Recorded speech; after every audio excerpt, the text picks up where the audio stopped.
She said she doesn't want anything to do with you, but she's still there, sending messages out of the blue, reacting to your stories, telling you about her day as if you were still in the game. You feel a hope disguised as doubt, a desire to believe that maybe, just maybe, she's confused. But she's not. And if you still haven't understood this, the problem isn't with her. It's with your distorted view of rejection. The great social lie that has been planted in every man's mind since he was young is that women need time, are rediscovering themselves, or just don't want to get hurt again. All of this seems noble, but in reality, they are euphemisms for an uncomfortable truth. You weren't the main choice. The cruelest part? Even so, she still keeps you around. Why would anyone do that? Because there is power in emotional control, and those who don't understand this game become pawns in it. Rejection today is a theater. It's no longer that dry and definitive cut of the past. Today it is seasoned with laughter, occasional messages, hints of longing. It is like a farewell that never ends. And this does not happen by chance. This pattern follows a model studied by behavioral psychology, intermittent reinforcement. This is the same mechanism that makes a gambler spend hours on a slot machine. He does not always win, but he wins enough to maintain hope. She does not always validate you, but she validates you enough to maintain the illusion. And this is addictive. The problem? You think you are getting closer, when in fact you are being kept on an emotional leash. This is where the first brutal contradiction comes in. You feel like you are gambling, but you are the emotional consolation prize. She does not want to lose you, but she does not want to have you either. And this is a gray area where men waste time, energy, sanity, and worse, identity. Nietzsche said that what is done for love is beyond good and evil, but what is done in the name of empty hope is beyond dignity. What many people don't realize is that she doesn't keep you out of love, but out of vanity, out of a need to have someone orbiting her ego. Her no isn't a full stop, it's a containment strategy. She wants you close, but not too close. She wants you involved, but without demanding. She wants you available, but without a price. This dynamic makes many people confuse accessibility with affection, but there's a huge difference between an interested woman and a bored woman. An interested woman seeks you out with intention. A bored woman seeks you out to escape herself. And that's the abyss that most people fall into. You think you're being desired when you're being used as an emotional painkiller. And the most ironic thing, while you're waiting for her to change her mind, she's only reinforcing the certainty that you'll accept crumbs. The time you spend justifying yourself, trying to understand why she still talks to me, is the time you're moving away from what really matters, clarity. Because in the end, the illusion of rejection is what keeps you in a position of emotional submission. She has already decided that she doesn't want to choose you, but she doesn't want anyone else to. And that, my friend, is not love. It's ego. The kind of ego that turns grown men into emotional prisoners of a narrative that never had a happy ending written. If you continue to play this game, know this. The prize is not her. The prize is freeing yourself from this illusion that keeps you domesticated. Rejection doesn't hurt. What hurts is unresolved hope. And the faster you kill that hope, the faster you regain control of your life. You think you're being loved, but really you're being held up to a mirror, a distorted reflection of what she wants you to see. That's how she maintains control, by showing you just enough to make you believe you're special, but never enough to make you feel safe. What's it called? Spot validation. It's the oldest emotional strategy in the world, but it's perfected in the digital age. An emoji, a laugh, a good morning when you're gone. Little bits of attention that act like oxygen in a toxic environment. And you take a deep breath, believing there's still something there, but what there really is just carefully calibrated manipulation. And that's what breaks strong men from the inside. It's not the absence of love, it's the illusion of it. That illusion is precisely constructed. She knows you need to feel important, that every man wants to be seen, admired, desired. So she offers you bits of that, just enough to activate your dopamine pathways, just enough to make you think you're a priority again. Only you're not.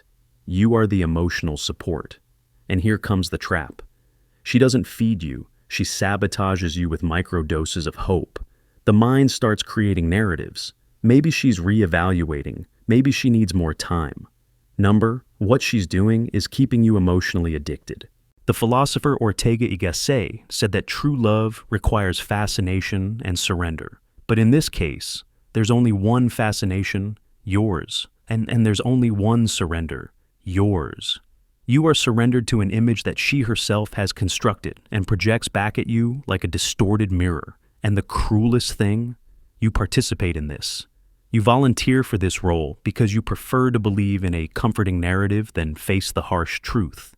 You are Plan B.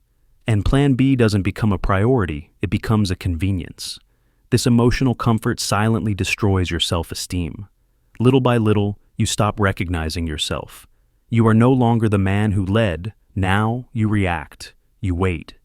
You analyze the smallest signs with the obsession of an addict trying to predict their next fix. And all the while, she remains in control. Not because she is evil, but because you allowed it. Because you never demanded consistency, never demanded reciprocity. You accepted the game because the game seemed better than silence. And that is the real mistake. Accepting little for fear of losing everything. The contradiction is glaring.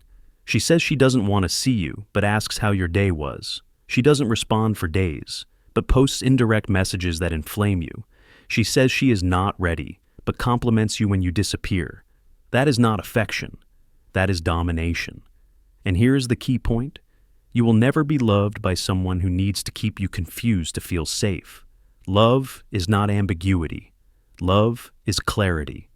Ambiguity is the refuge of those who know they are not offering everything, but also do not want to lose you completely. The way forward, then, is to break the mirror. Stop looking for validation in her eyes. Stop measuring yourself by her reactions. When you stop looking for your worth in another human being, you begin to find your strength again.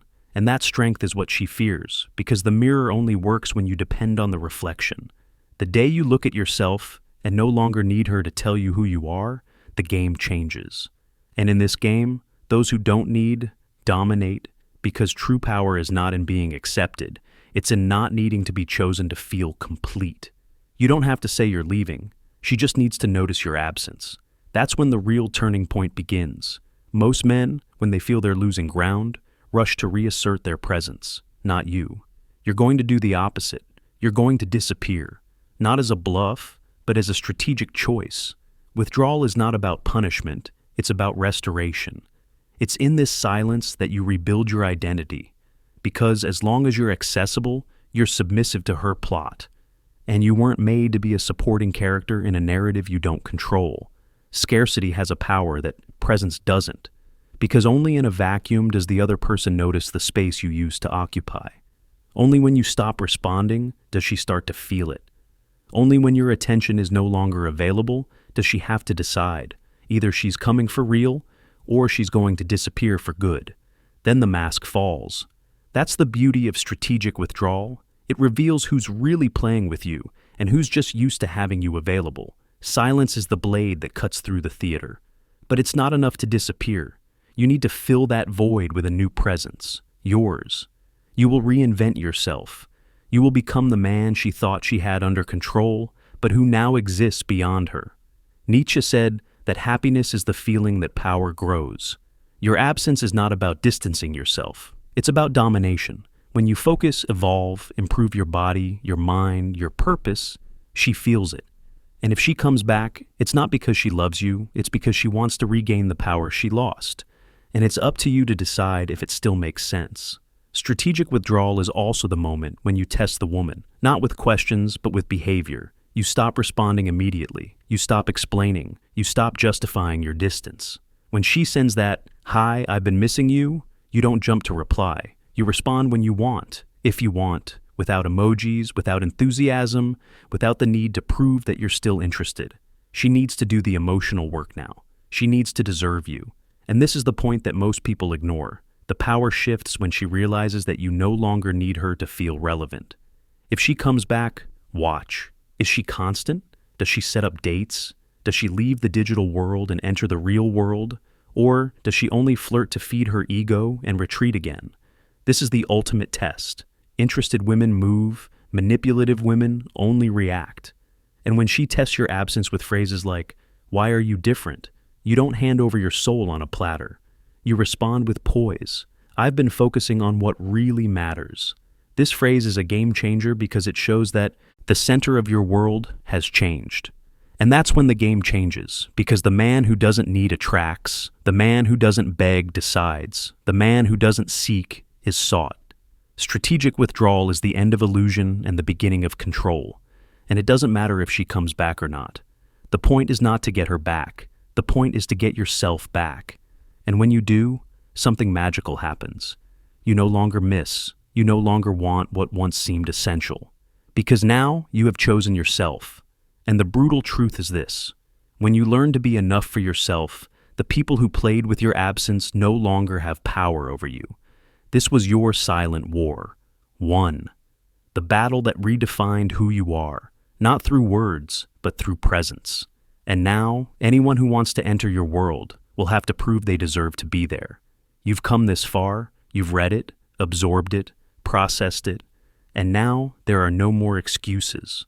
The truth has been laid bare. Rejection is not confusion, it's calculation. Intermittent validation is not affection, it's manipulation. Constant presence is not kindness, it's disguised submission. And the only response worthy of a man who respects himself is strategic withdrawal, not to cause pain, but to restore his own value. Because you weren't born to be anyone's plan B. And if you keep accepting crumbs, don't complain about being hungry. Starting today, the rules change. Whoever wants to have you must commit. Whoever wants your attention must deserve it. Whoever wants your time must prove it. Because in the end, the game only changes when you change the board. And the real turning point is not making her come back. It's not needing her to come back. Now, if this video made you see the game in a different light, share with a brother who is still stuck in this cycle. Comment below, never be held hostage again. And remember, the woman who really wants you doesn't play games. She chooses.